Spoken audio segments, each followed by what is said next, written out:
if he'd seen Zebedee, and Mr. Rusty said he hadn't, not for some time. So Florence called and waited and wondered, because it wasn't like Zebedee to be late when he said he'd be early. "Stuck in the traffic?" said Mr. Rusty. "What traffic?" said Florence, which made Mr. Rusty think.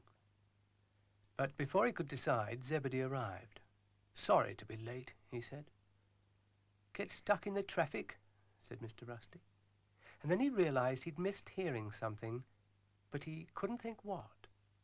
"Did you notice anything?" said Zebedee. "Like not hearing something you usually hear, for instance?" "Oh, yes," said Florence. "No boing." "Exactly," said Zebedee. "I'm using my spare spring, and it doesn't boing." "Then we must do something about it," said Florence. "Have you seen a spring, Dougal?" she asked.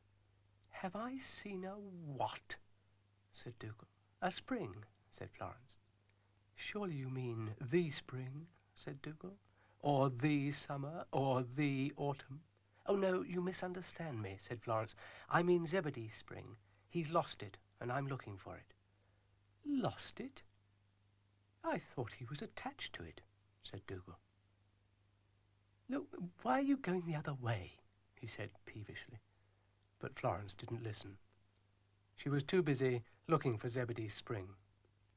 "Good morning, Ermintrude." "Good morning, dear heart." "Have you seen a spring?"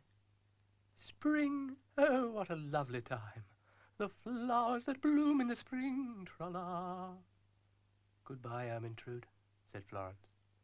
"She's never been the same since she did all that moon jumping," said Dougal. "Oh, was that her?" said Florence.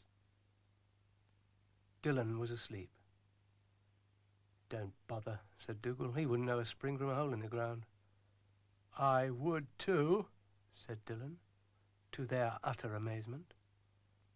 "A spring makes a noise and a hole in the ground keeps silent. It's a natural law, ma'am." "Well, having sorted out that little problem, perhaps we can get on," said Dougal tartly. "Furthermore, a spring," said Dillon, "goes like this," said Florence. "Yes, we know. Thank you." "When you've quite finished pirouetting," said Dougal. "Oh, Dougal," said Florence. "Come on, Pavlova." "Oh, Dougal," said Florence. "Crazy," said Dillon. "Like, crazy.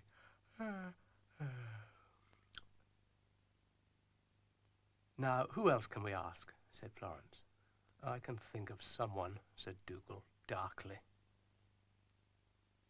"Boing, boing, boing, boing, boing, boing, boing, boing, boing." "I might have known," said Dougal. "I might have known." "I like it, I like it." "Now that's naughty, Brian," said Florence. "I am setting," said Brian, "a new trend in snail behaviour." Boing, boing. Florence was infected. But Dougal was disgusted. "I refuse to notice what's going on," he said. "Spoil sport," said Florence. "Spoil sport?" said Dougal. "You wait till I get you home." "I like it, I like it." Oh, well. Zebedee arrived and learnt the awful truth. "I'm afraid your spring's a bit bent," said Florence, giggling. "This is no laughing matter," said Zebedee. "Luckily I'm able to put it right, and I suggest it's time for bed."